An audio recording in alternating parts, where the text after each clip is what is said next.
Have you ever found yourself wanting to whiten your teeth, but those white strips are too inconvenient or too expensive? Maybe they cause gum irritation.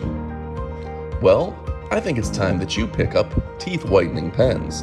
Just brush them on your teeth once a day, and your teeth will be noticeably whiter in no time. Teeth whitening pens don't irritate your gums like white strips, and they're super convenient. I keep some in my car for the commute to work. Put them at your desk, in your car, in your purse, wherever. They're super convenient, and they're less than half the price of white strips. I'll put an Amazon link in the description below. Pick up yours today.